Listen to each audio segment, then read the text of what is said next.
Well, welcome to our Wednesday Bible study. We're glad that you have joined us today. And we're especially excited because we're starting a brand new study. And we want you to just sit back and join us and have a Bible in hand. We're going to kind of introduce it here in just a moment. But just want to mention to you that we are trying to do these every Wednesday at 6:30. So maybe you need to set a reminder on your phone or your device or on your calendar. And we'd love to have you join us. And we would welcome your comments if you're watching on a platform that allows comments, Facebook or Twitter or YouTube. Those platforms will do that. We'll see those comments come up on our screen. We'll be able to share them with everybody else, and we'd love to have that kind of interaction. So let's bring everybody in. And there's everybody: Lisa, Joe, and Adam, all from our secret locations. And so we're happy. Is everybody doing well tonight? Doing great. Okay, very good. Outstanding. Okay, well, we have asked Adam to kind of to get kicked off with telling us what this is all about. So I'm going to hand it over to him for the first part of our time together. Okay. Well, like Pastor Jesse said, thank you guys for just joining in with us. If you're not watching this live, we would still love to hear from you, comments and so forth. So we appreciate that. But yeah, we're going to dive into a book discussion series called More Than a Carpenter. It's written by Josh McDowell. There's been several million copies that have been produced worldwide. And Josh is a skeptic, or he was a skeptic. He was an atheist, and until he chose to examine the evidence about Jesus. So in this book, he kind of reveals his research about questions like, is Jesus really who he claimed to be? How can we know for sure? Answering questions like, who am I? Why am I here? What is my purpose? And so forth.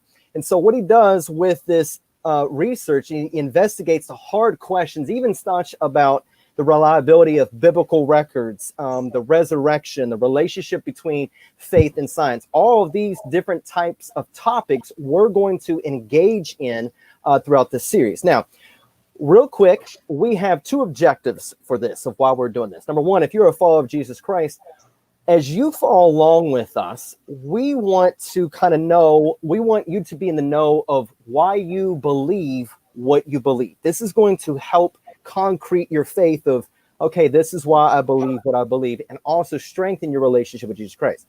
If you're watching us, listening to us, and you're not a follower of Jesus Christ, but you're like, okay, yeah, I've had some questions about curiosity or Christianity. I'm curious about Jesus and so forth.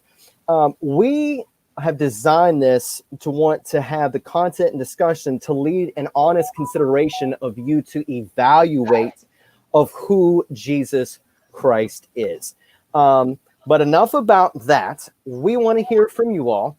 And so just like always, we want to open up with kind of like a icebreaker type question. And this icebreaker question kind of comes from the two chapters that we're combining. Number one, in this book, More Than a Carpenter, the first chapter is kind of his story and kind of tells you of how he came to this conclusion of Jesus is who he says he is. And then number two is, the chapter 2 is what makes Jesus so different.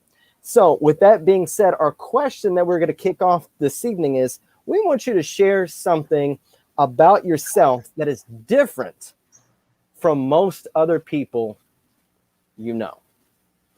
Share something about yourself that is different from most other people you know. So I'm going to hand this off to the panel. And Oh, you know that from us? yeah. I thought it was just people out there in the internet world. There you go. It's all the above. Internet world, tell us. It's all the above. I think the gentleman on the screen would say to the lady, ladies before gentlemen. Oh, I figured you would say that. And I think your all's is better than mine. So mine's kind of silly. I eat chocolate ice cream with a Slim Jim. Oh, gosh, that sounds disgusting. Have you tried it? No, I have not. And I don't plan on trying that in the near future either. You should. It is really good. I promise you. Do you like dip the Slim Jim in the ice cream? Yep. And then you take a bite of Slim Jim with the ice cream. It's really good. I promise it's good. It's good. Well, luckily, I've got one that's much more sophisticated than that. I agree with Daniel about that. That is very different. Yeah. I too. That is definitely That is different. I would agree with that. No doubt Okay, about Joe, it. you're up. So my much more sophisticated one is that I have one leg that's about a half an inch shorter than the other leg. So I don't lean too often, but it is enough for when I'm getting a suit fitted. They have to measure both legs independently. But that's the only thing I've got clever or different about myself. But it's weird, but it is Joe. Hey, It's weird, but it's Joe. I like that. I like that you said that. makes you unique. What about you, Adam? For those who don't know, I have an ET finger. I can maybe point around like this. This finger was smashed in the same car, same year by the same brother, same door, 3 different times.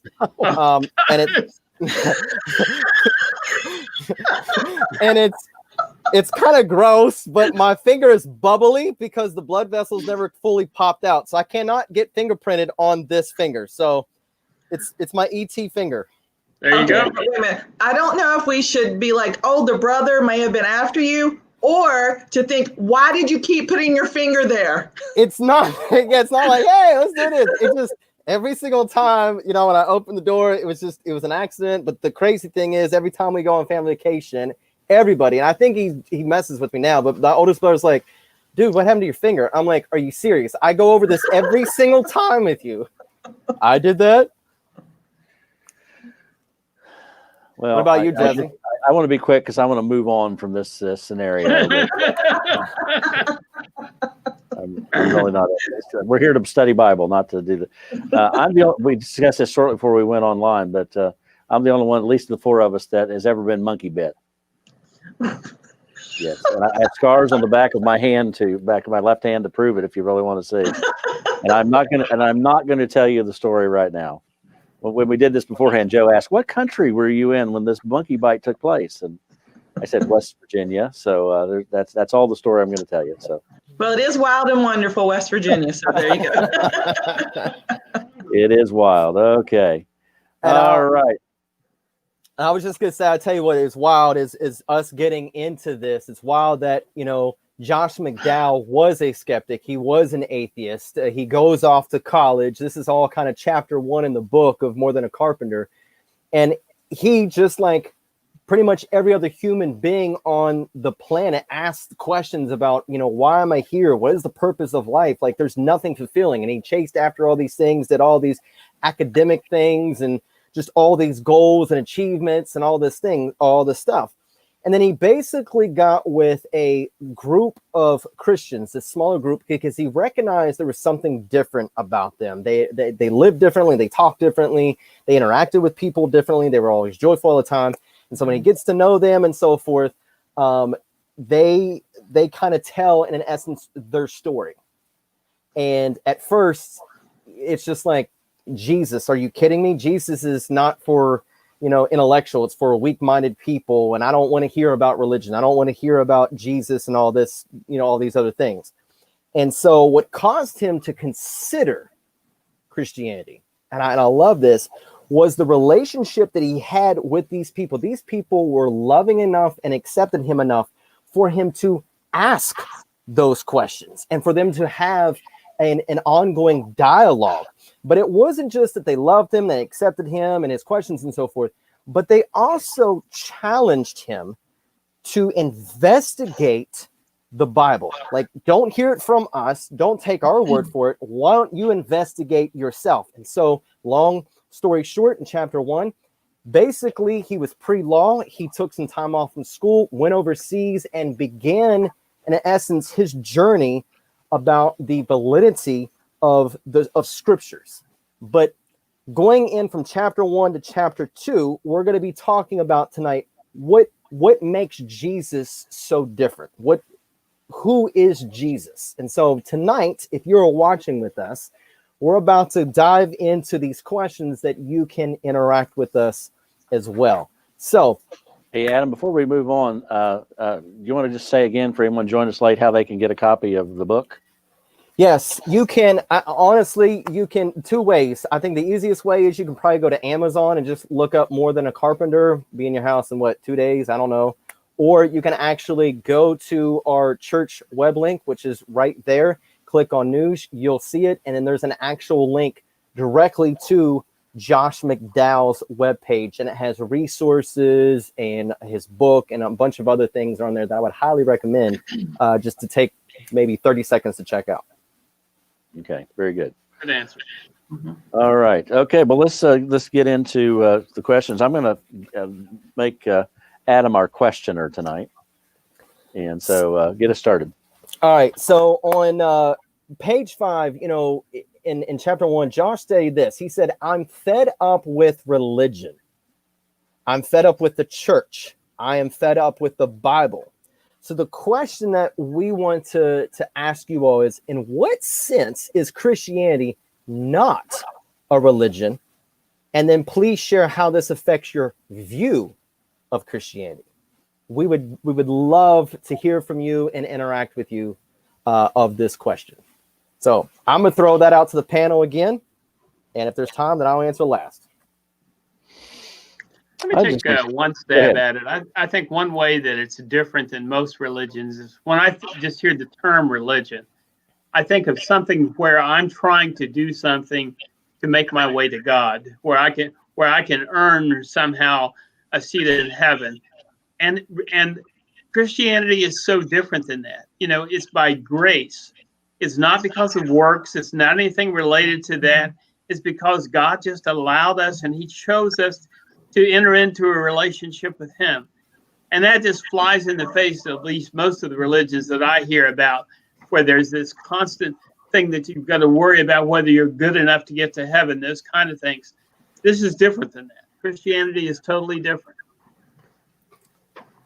Yeah, I was thinking that, religion is about what people can do, but Christianity is really about what God did and what God's doing. So kind of like along those lines there. Mm-hmm. Of what Joe was saying.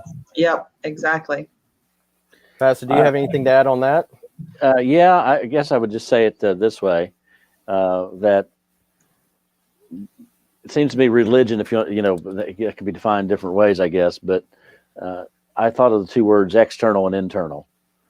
Religion tends to be external. You should do this, shouldn't do this. You got to dress this way. You got to do these certain activities. You got to, fit into the program. Whereas, and you see this is why one of the reasons why Jesus was so radical, because he comes along talking about, the Sermon on the Mount's all about, let's get back to the heart of the matter. You have to care for people, love people. Back to the Beatitudes. What goes on your heart is more the core of who we are than what we do on the outside. So, and again, it goes back to that relationship. It goes back to the reality of who we are in Christ and the internal of it all. And see, that's what you two, all three of you said the same thing when it comes to the R word. It's religion versus a relationship. Those are totally two different things. And so the picture that I usually get when it comes to religion versus relationship is it's what Lisa and Joe, what you guys were saying is it's us trying to go towards God in an essence. And however a person wants to define good works, quote, quote, regardless of belief system or whatever else, that's really what it is. Like, I'm trying to, quote, quote, do all these things to get in the good graces of God and, quote, quote, make it into heaven. And I got to do this, and this, and this, and this, and this. But Christianity is the life, death, and resurrection of Jesus Christ. It's about the person of Jesus Christ. And I think that's radical because it's not us going towards God. It's God coming to us in the person of Jesus Christ, wanting to have that relationship with him, which makes the complete opposite difference. And I think that's why sometimes people have difficulties like, no, wait a minute now. Like, I like doing X, Y, Z, so. Mm-hmm. I think part of that is we have this errant thought that we need to be part of our own salvation, that we need to be part of earning it. That maybe I am good enough to earn my salvation. We have this mistaken thought that we would be good enough with the way we live our lives that we would earn our way. And as we struggle when we don't do that, and you still see so many religions even today that have some element of work associated with it, and that's just false. Patsy makes this comment: I treasure my personal relationship, there's the word again, with Jesus Christ and access to the Father in prayer. We really get through. That. We really get through. I mean, there's many religions that I have to go to an intermediary to pray for me, or I'll pray to someone who's deceased that's somehow closer to God than I am can pray for me, or whatever. But that access we talk about. Interesting. Our passage from last Sunday in the end of Ephesians 2, we're studying on Sunday mornings, and also the passage this Sunday, the beginning of chapter 3. Both times Paul talks about our access to God. And very, very powerful. Thank you, Patsy. Appreciate that comment very much. And I love how she also said that we have access to him in prayer. And that's the only way is through Jesus Christ, is to have that personal relationship. It's not what you do or what you've done or what you said, but it's what he's already done, what he's already said, what he's already accomplished for you to be able to have that access. Yeah. If I could just, very good.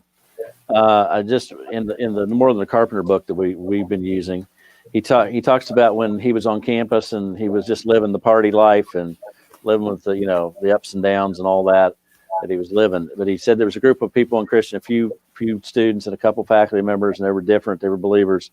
And he sits down with them and he says, he asked this young lady, he says, tell me why you're so different from all the other students and faculty on campus. What changed your life? And she said, he looked her straight in the eye and said, Jesus Christ. And he snapped, don't give me that kind of garbage. I'm fed up with religion. I'm fed up with the church. I'm fed up with the Bible. And then this is a great, this would be one we could use. Immediately she shot back. I didn't say religion. I said Jesus Christ.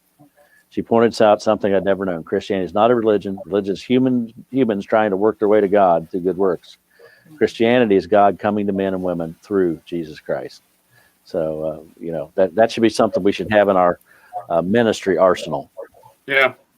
And that's honestly, that's a perfect segue for our next question, because, notice how he it says that he snapped. It's just like, you got to be joking me. Like, we're going to be talking about Jesus here. And so that is the next question, because in our culture and so forth, if you've ever noticed, the question is, how can people talk about God, right? God in general form, and not get upset? And yet when Jesus is mentioned, Jesus Christ, or whatever else, things tend to get tense. If you've ever noticed in culture, people are okay when you talk in more general or generic terms. If I could say this, people are like, the man upstairs, or, the big man, or God. But the moment, and I've personally experienced this, the moment that you mention anything of Jesus Christ, or Christ Jesus, or any of that aspect, it completely changes the dynamic of the conversation. So I would love to hear from you all and the audience, just to interact with this, because I honestly think this is a hot topic question of why this is. I think when you hear the word Jesus, it's almost like an action word. Some type of action has to take place if you bring Jesus into the conversation. It's easy, like you said, for people to refer to God as the man upstairs, or, a long time ago, the Oprah Winfrey Show used to be on, and she used to be really big about talking about God and spiritualism, and everything was very spiritual, and she would refer to God, but they would never bring Jesus in, because I think when Jesus comes into it, that's when everything changes. That's when an action has to take place. Because, he did something for you, so you have to do something back. You have to ask for forgiveness. You have to make him your savior, the Lord of your life. Where when it's God, it's still that, God, everyone, he's God. It's kind of like that blankets everything, where when it's Jesus, it's just so specific. Yeah, I think it's a really good point. I mean, just the very name demands a decision, doesn't it? We can't stay neutral about Jesus. We either believe in him, or we postpone a decision, which is making a decision in and of itself. But we can't just say that we're just going to ignore it. And I agree. I so totally agree with what Adam said. That very term, the word Jesus, just evokes a reaction in people. And I think part of that is there's just tremendous power in the name of Christ. Yeah, Yes. I tend to think that there's something spiritual. We spiritually react to that name. This wasn't in the book, but I think we spiritually react to that name. I think our enemy spiritually reacts to that name, because you can just believe in some generic God, whatever, and that's no danger. But Christ is the way of salvation. We have a couple comments we want to get to. Let's bring those in. If All right, we, I'm getting to them. yeah, thank you. Sure. Okay, let's go up here. We'll do Pam up here. Here we go. It wasn't mentioned in the book, but I think one reason is because what Jesus taught goes against the sin nature within us. Yeah, very well said. What he taught goes against our pride, telling us that we can never be enough without him. Other religions use the term God with different attributes, so we're okay with those. Okay. Yeah, very well said. Okay, and then here's Mindy. I think it's because to come to Jesus, you have to, there's one, you have to admit you're a sinner. People don't want to have to admit there's anything wrong with themselves, so they avoid Jesus. That's well said, Mindy. Thank you. Very true. So all of those, pride and admitting.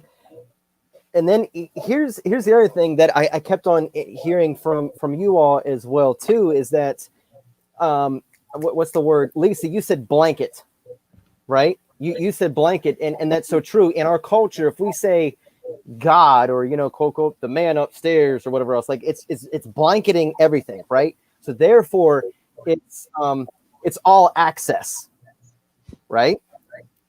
Whereas, and Josh mentioned this in his book, when we talk about Jesus, okay, now you have taken something that you can blanket everything into something that is extremely narrow, of just pointing to him. And I think what permeates people, just kind of gets them fired up, is because Jesus is the only one who claimed to be God. No other religion claimed to be God. And so now we got it, he's too exclusive, right? And so it's just like, that offends me, right? But I love what Josh said. He says this in his book. I got to find the page in this, but I wrote this down. He said this, and I love this, because honestly, this is the starting point.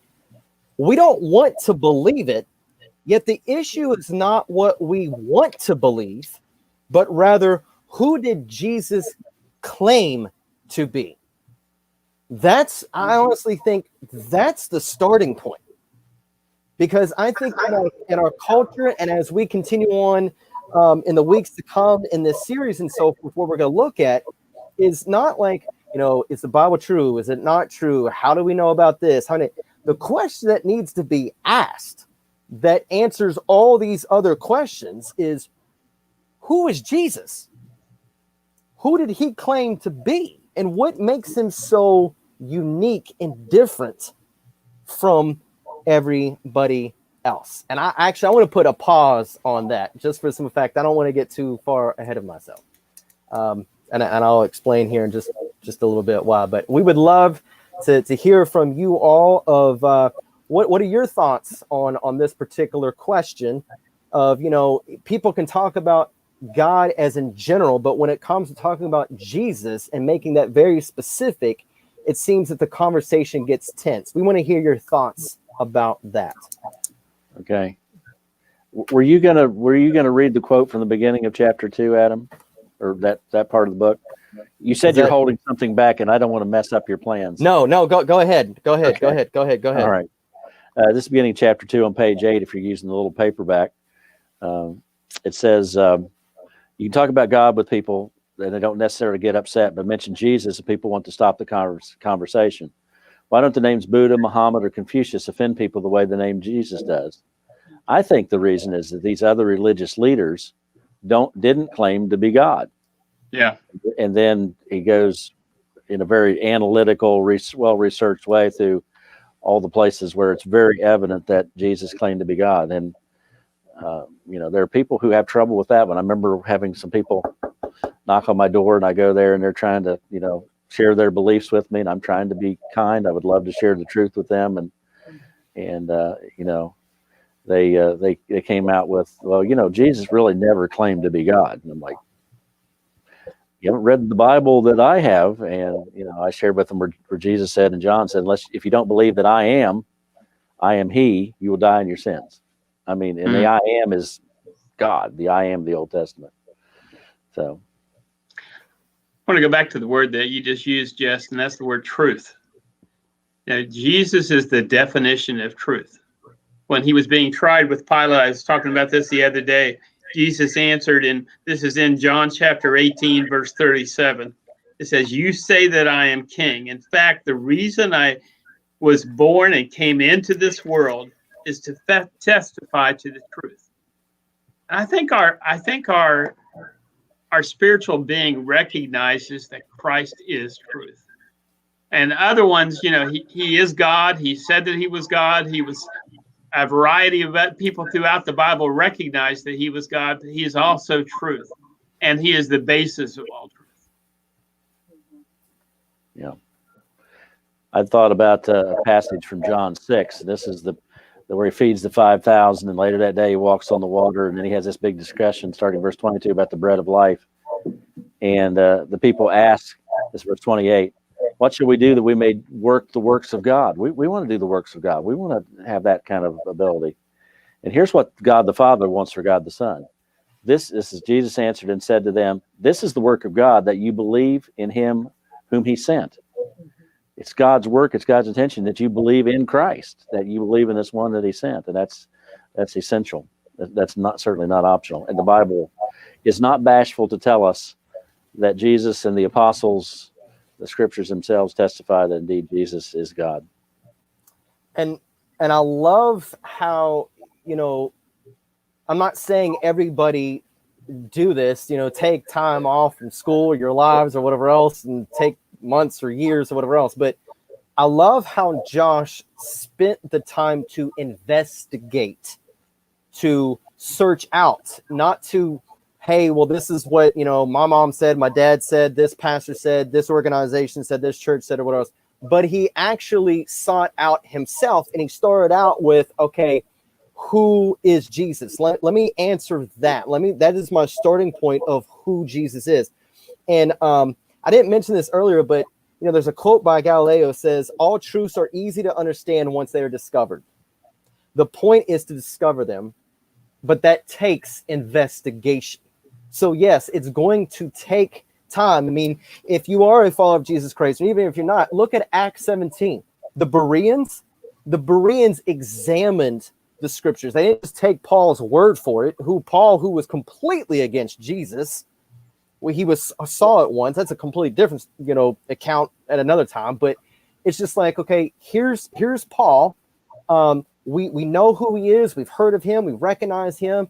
But they didn't just walk away and say, oh, okay, yeah, it's true because Paul said so. Like, they went home and spent time investigating and examining what he is saying. Does it line up with truth? Does it line up with scripture? And the cool thing is that you continue to see is they continued to examine. They continued to ask questions. And I think one of the things is with our culture is once a person gets saved, that's great. You want to learn to love Jesus, how to follow Jesus. What is it? All these things.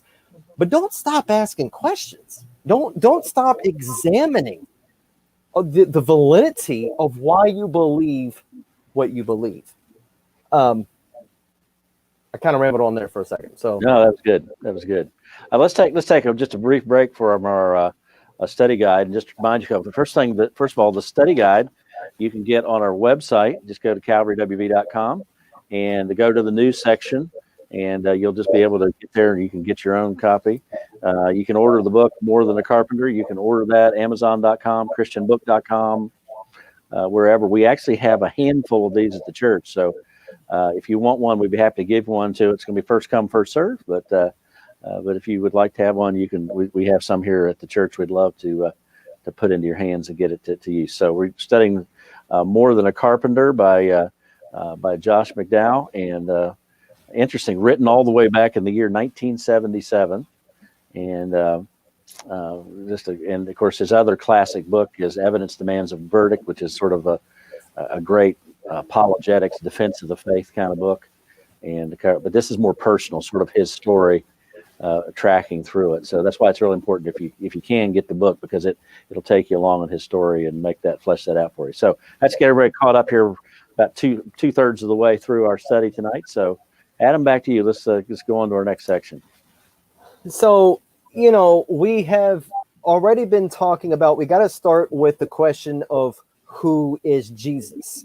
But before we kind of go there, let's ask the question of what would you, and this is putting on more of a personal emphasis, maybe it's yourself, maybe, the culture we live in, people, whatever else. What would you say are the biggest obstacles for people believing in Jesus today? What are some of those obstacles? And I'm going to go last because I think I have maybe like 5 or 6 maybe I can mention, but I want to go last.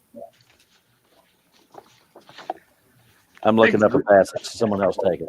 I think one of them is the behavior obstacle. If we admit that Christ is the Son of God, that he is God himself, then that demands a change in my behavior. And maybe I like living in the sin that I'm living in. And so maybe that's part of the issue. I think part of it's cultural. I think we've elevated science to the point where nothing else, where many people believe nothing else is equal to science. And that's just not true. There are mistruths found in science every day. I think some of it is a logical obstacle. I think people struggle with the concept of the Bible and how can we know it's true. So I think there's a variety of things that we struggle with, but I think the biggest one is ourselves. It goes back to what we were talking about earlier. We want to believe that we have a role in our own salvation, that somehow I can earn my way. And I can, especially I think it's true maybe in America where we have this kind of a rugged individualism. I think so many people think that they need to be working their way to heaven and that they can somehow earn it. And I think that very thought is one of the larger obstacles. Great input. Great. Yeah, very good. In John 3:19, Jesus pretty much tells us himself what that is. When he says that people don't believe because they love wrong things. They love darkness rather than light. And it's about what you love the most. And that could, like Joe was saying, that could be your biggest obstacle right there, is not wanting to make a change, wanting to keep what you love most in front. So good. I like what I got. Well, Joe and Lisa took everything I was going to say, so thank you. But I would add one. This just sort of top of my head because you did kind of jump in there, which is good. But sometimes we're concerned about what other people may think. They think I'm this weakling or if I lost my mind, or the people. If you're living in a particular group of lifestyle, what a tragic thing to miss out on all the glories that is given to us through Jesus Christ just because of what someone else thinks, when really most of the time they're not thinking about us. They're really not. Right. Okay, Lisa, read what Minnie's brought in for us. I think the biggest obstacle is that people cannot believe that salvation is free. Nothing in this world is free, but salvation is. And I think the fact that people are kind of cynical, they have a hard time believing that salvation is just that easy. It can't be that easy. It can't be that simple. There's gotta be more. There's a catch, is what probably people, yeah. Well, and most free offers we hear of, there is a catch. Exactly. But this one is free. It's in essence not. There was a cost involved, but it's free because the cost has been paid. The price has been paid through Christ's shed blood. Yep. Thanks, Mindy. Yeah, thank you very much.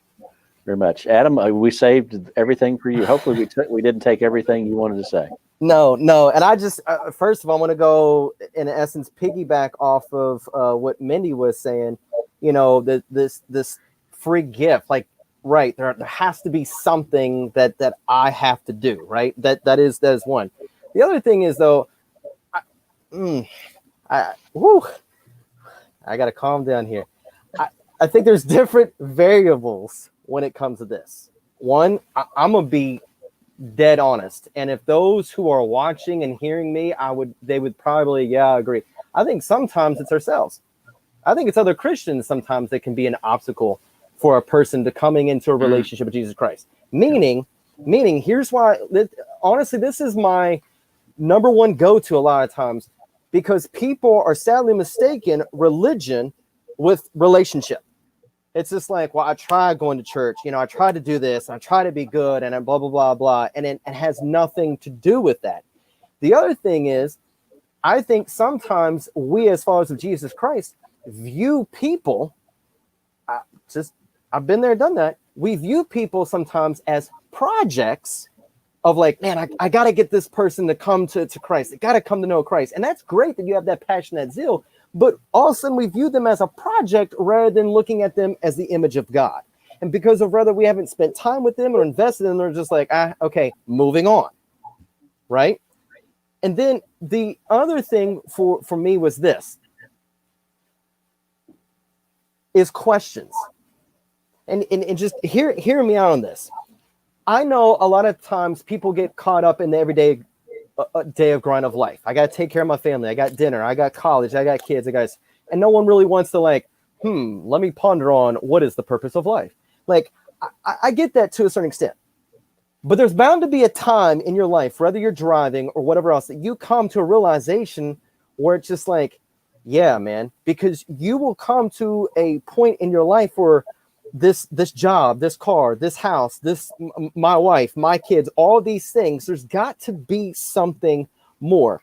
And I say that just for the simple fact that if we really investigate, if we take the time to answer that question, who is Jesus? And here's where I'm going with this. Here's a guy who only traveled 100 miles from his birthplace. He never wrote a book. He never raised an army. He was a public figure for about 3.5 years, was crucified by Rome, and yet he remains the subject almost of a lot of books, conversations, controversy, debates, and movies worldwide. And I would think that sometimes anybody would want to know, why is that? Why is this figure, this Jesus, why is it so much talked about globally? And the reason is, it's because it's not something that he taught or did miracles, which those are good, but it's something that he did. And it's raising from the grave. And that's what I love about Josh in this book, because he kind of goes through the details of those points of pointing people to, let's have this conversation about the validity, the truth of Scripture, and why Jesus said he is who he is and how that can be verified. Does that make sense? Yes, it does. Let's bring in a couple comments. Let's see. Daniel said they had to avoid certain people in the Christian community. Yeah, that's what you were mentioning, Adam. Sometimes it's people's testimony or judgmental spirit. Understand that. Pam says this, self-help teaching. This is, again, one of those obstacles. Even self-help preaching today teaches that we are enough. We are enough. We don't need others. Women don't need men. Men don't need women. Independence. So when you say you aren't enough, it goes against all we were taught. Very, very true. Very insightful. Thank you for those. Very good. All right. I think we got one more question. Let's go ahead and move on to the last question. For what crime was Jesus Christ on trial, and what made his trial unique? Interesting question. And when I first saw that in the study guide, I'm like, how does this fit with where we're going? But I think you'll see it as we go.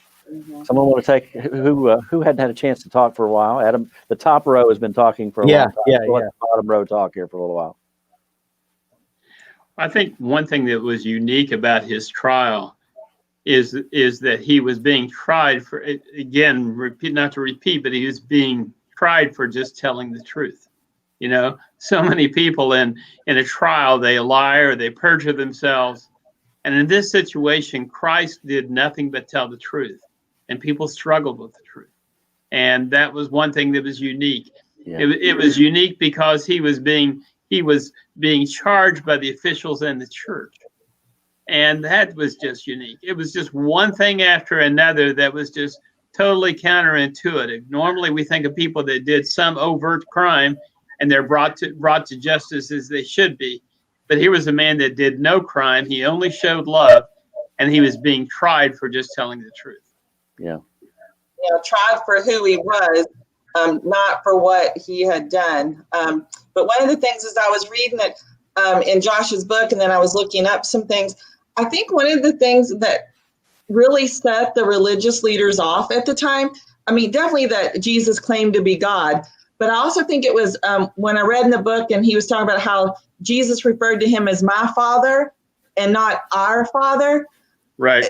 When you think about it, there's something very intimate about that relationship. It's a father-son relationship. And I think that is what really like kind of sealed the deal with the religious leaders, because not only was he claimed to be God, that was one thing, but now he claims to be his son. Well, that's going to give him an even better relationship.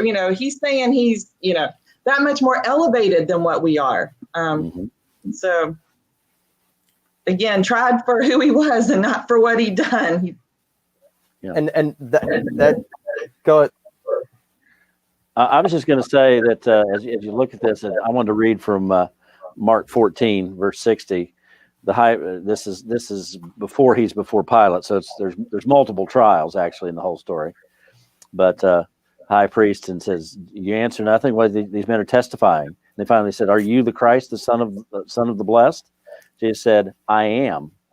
He was not bashful about it. "And you will see the Son of Man sitting at the right hand of the power, coming with the clouds of heaven."